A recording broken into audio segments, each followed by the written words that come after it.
Halo Sobat Warta Kota, Anda sedang menyaksikan berita terpopuler hari ini. Di sini kita membahas situasi terkini mulai dari politik, kriminal, dan berita viral bersama saya Desi Salviani dan rekan saya Joanita Ari.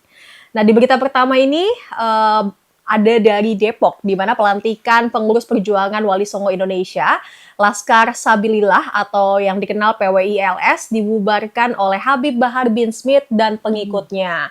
Habib Bahar bin Smith menggeruduk pelantikan pengurus PWI-LS Jabodetabek di Soneta Record, Depok, Jawa Barat pada Minggu 27 Juli kemarin.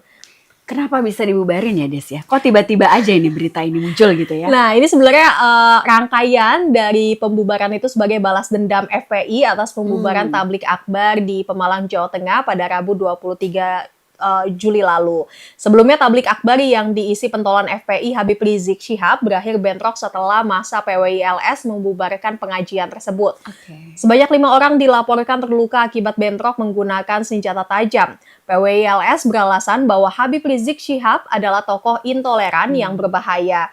Setelahnya hubungan PWI-LS dan FPI ini serta pengikut Rizik Syihab semakin memanas. Sahabat Rizik Syihab, Habib Bahar bin Smith, menggeruduk pelantikan pengurus PWI-LS di Depok.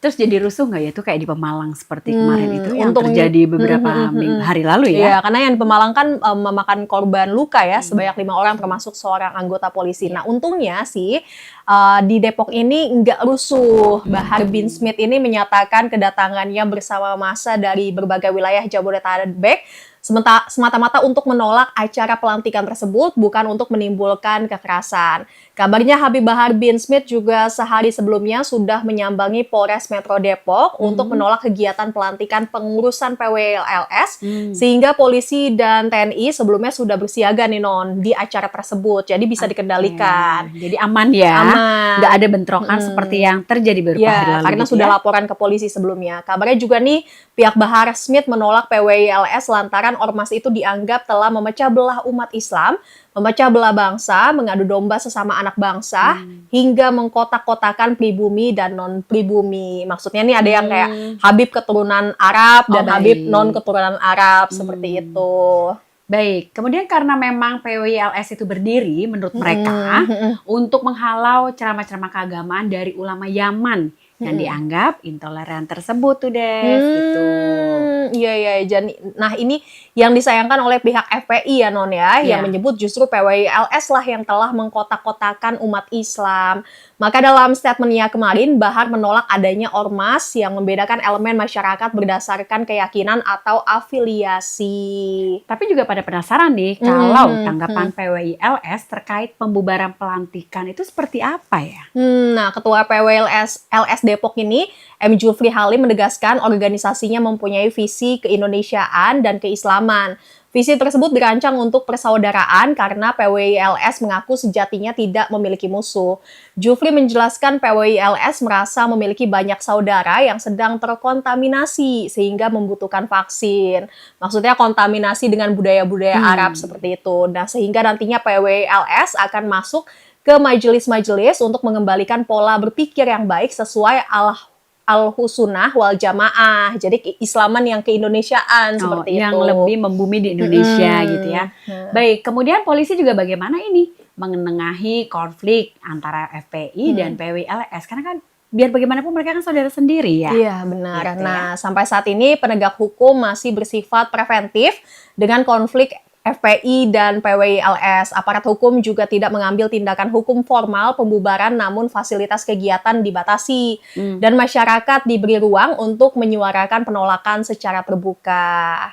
Baik, hubungan PWI-LS dan FPI yang memanas ini juga sebenarnya sangat disayangkan Iya. ya. Karena kan sama-sama ormas keagamaan. Benar. Sebenarnya mereka sama-sama punya tujuan yang baik juga dong harusnya gitu iya, ya. benar sekali Non. Kabarnya sejumlah ulama juga menyayangkan konflik ini.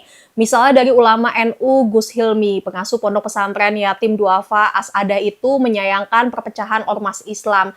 Apalagi sampai berujung bentrok dan saling membubarkan pengajian hanya karena beda pemahaman. Cuman beda pemahaman doang Non sebenarnya. Imannya sama mungkin. Padahal kata Gus Hilmi, kedua ormas sama-sama mengusung nilai-nilai keislaman. Gus Hilmi pun meminta agar PWI-LS dan FPI sama-sama mengedepankan nilai-nilai toleransi dalam Islam. Oke, baik.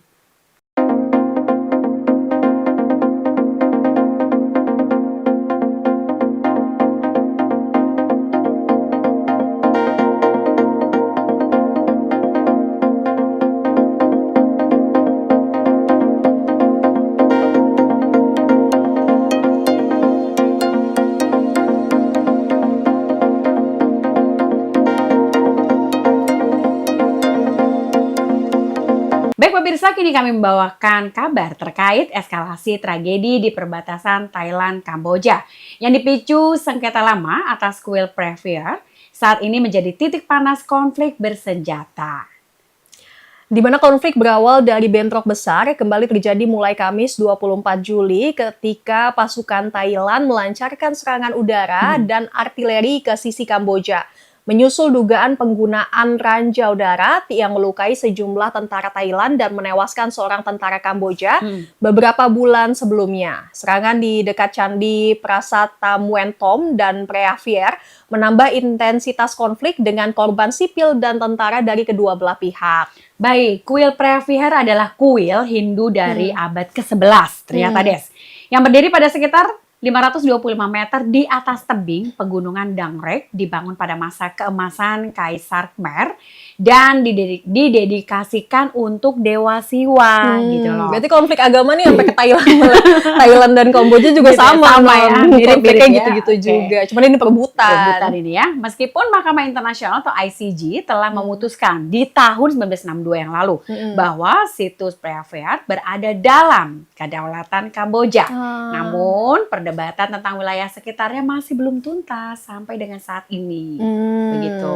Ya, permasalahan juga semakin memanas ketika Kamboja mendaftarkan situs ini sebagai warisan dunia UNESCO ya iya. pada tahun 2008 dan Thailand menentang keras langkah tersebut memicu langkah protes nasionalitas dan eskalasi militer antara 2008 hingga 2011 ya. Ya. Bentrok juga terjadi di Juli 2025 yang kemarin ini deh, sebelum lama ini menjadi yang terburuk dalam lebih dari 1 dekade. Oh, oke. Karena jarang banget ya ASEAN itu ribut-ribut. Iya, Biasanya baru kan yang rukun pertama. ya. Dan ini Iya, gara-gara iya. candi jadi. Nah, gara-gara candi. Ya, menurut laporan setidaknya 35 orang tewas dan ratusan ribu penduduk mengungsi, terutama dari wilayah perbatasan seperti Surin, Sisaket, dan Odar Meche. Thailand telah menutup semua pos lintas batas dan menurunkan hubungan diplomatik dengan Kamboja, sementara kedua negara saling menuduh melanggar perjanjian internasional dan menargetkan warga sipil serta situs budaya. Baik, kemudian Jadi rusak ujung-ujungnya situs budayanya. Direbutin rusak buat apa? direbutin 2 negara lagi ya. Iya, direbutin malah ujung-ujungnya rusak kan, kena bom juga. Nah, kemudian pada tanggal 28 Juli kemarin, Des, hari ini ya, Iya, 28 iya. Juli hari ini, negosiasi gencatan senjata digelar di Kuala Lumpur, Oke. dipimpin oleh Perdana Menteri Malaysia Anwar Ibrahim bersama dengan pemimpin Thailand Phumtham Wechayai serta Perdana Menteri Kamboja Hun Manet dengan dukungan dari Amerika dan Cina, kabarnya begitu. Mereka itu sebagai negara pengamat. Nah, namun meskipun gencatan senjata diumumkan, kedua pihak tetap menuduh satu sama lain, tetap berseteru, jadinya nggak berhenti untuk menuduh satu sama lain tuh melakukan serangan lanjutan atas ketidakpercayaan dan ketidakpercayaan yang tetap tinggi gitu loh. Konflik ini juga bukan hanya tentang batas politik, tetapi juga soal identitas, nasionalisme, dan simbol budaya. Preavier telah menjadi simbol kebanggaan nasional bagi Kamboja yang melihat diri sebagai penjaga warisan budaya Khmer kuno. Sementara itu masyarakat di zona konflik menghadapi hari-hari penuh ketakutan, kehilangan tempat tinggal, dan trauma mendalam. Angka pengungsi kini mencapai lebih dari 200.000 orang di kedua sisi perbatasan. Wah. Jadi menjaga budaya tapi malah merusak ya dengan cara merusak Perang budaya. lagi ya. Perang lagi. Ya, semoga Baik. nanti perang mereka berdua ini segera diakhiri dan segera. Dan kabarnya hari ini kan mediasi ya. Ya, Semoga nanti tercapai ya. dapat mediasinya. hasil yang lebih baik lagi dan tidak kemana-mana ya perangnya. Jangan sampai juga dong dari Iya, negara-negara yang ikut campur ya. Cukup perbatasan Kamboja dan Dan Thailand Thailand aja dan saja. berakhir damai.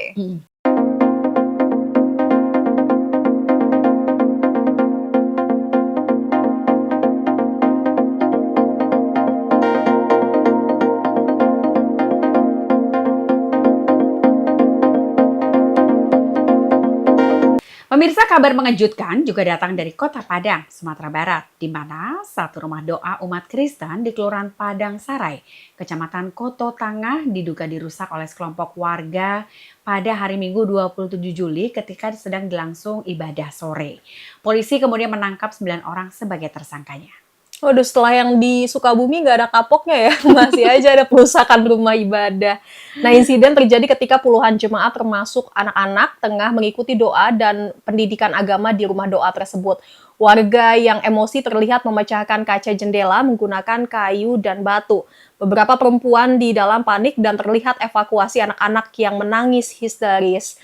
Menurut Pendeta Gereja Kristen Setia Indonesia atau GKSI Padang, Pendeta F. Daci, saat kejadian berlangsung, kegiatan ibadah dan pendidikan agama anak berjalan bersamaan, hingga menimbulkan korban luka dan kerusakan peralatan. 2 anak sempat terluka dan aliran listrik sempat terputus. Jadi ini sangat disayangkan ya, Iya. ada anak-anak yang anak menjadi di situ. korban. Dan mereka harus melihat kerusuhan Kekerasan itu terjadi. Aduh, Bener. sedih banget ya. Hmm. Kemudian setelah kejadian berlangsung, pihak kepolisian pun langsung bergerak, Des. Untungnya cepat ditangani ya. Iya. Hingga menangkap 9 orang terkait dugaan pengrusakan fasilitas dan penyerangan terhadap anak-anak yang termasuk dalam kategori pidana. Nah, ini memang yang seharusnya ya Non ya, kalau misalnya ada perusak begitu, baik itu rumah ibadah atau apapun, tetap polisi harus berpihak pada korban ya, jangan justru malah berpihak pada kekerasan. Kadang kan dulu intimidatif polisi agak takut dengan mayoritas dan sebagainya ya, tapi ini untungnya langsung ditangkap nih, kurang dari 24 jam berarti ya Non. Dan Wali Kota Padang juga nih Fadli Amran turun tangan langsung memfasilitasi mediasi di kantor Camat Koto Tangah. Ia menegaskan insiden ini bukan terkait isu SARA dan bahwa proses hukum tetap berjalan sesuai regulasi yang berlaku. Selain itu, Ketua FKUB Kota Padang Salmadanis menjelaskan bahwa sejak awal memang sudah ada pemberitahuan kegiatan ke warga. Hanya saja surat pemberitahuan tersebut tidak sampai ke tangan RT dan RW setempat sehingga memicu kecurigaan. Hasil mediasi mencakup kesepakatan perdamaian dan penegasan pentingnya menjaga toleransi antar umat beragama. Sebenarnya aku juga agak bingung gitu, kenapa orang mau ibadah aja harus ada izin gitu kan.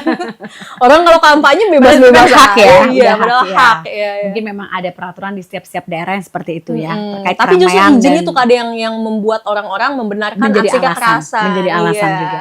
Oke, baik, dampak dari kejadian ini cukup serius. Selain 2 anak yang terluka, ada juga sejumlah peralatan ibadah rusak, listrik pun diputus dan trauma tentunya bagi keluarga, benar-benar. serta anak-anak yang hadir pada saat itu. Pada nangis kalau dari videonya ya, anak-anaknya. Nah, iya. Meski demikian, proses hukum dipastikan akan terus berjalan dengan tuntas. Wali Kota Fadli juga menjamin tidak ada intervensi dan pihak kepolisian menegaskan setiap pelaku akan diproses sesuai hukum yang berlaku. Gitu.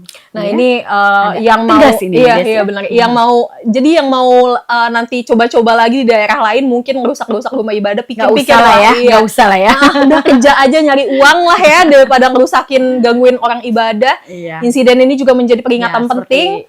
Tadi kita bicarakan, ibadah itu adalah hak dari setiap Benar, orang. benar. Dan Gitu ya, Des. ibadah kan nggak ada yang buruk ya, nggak ada hal yang negatif kecuali maksiat dan sebagainya. Ini kan menyembah Tuhan.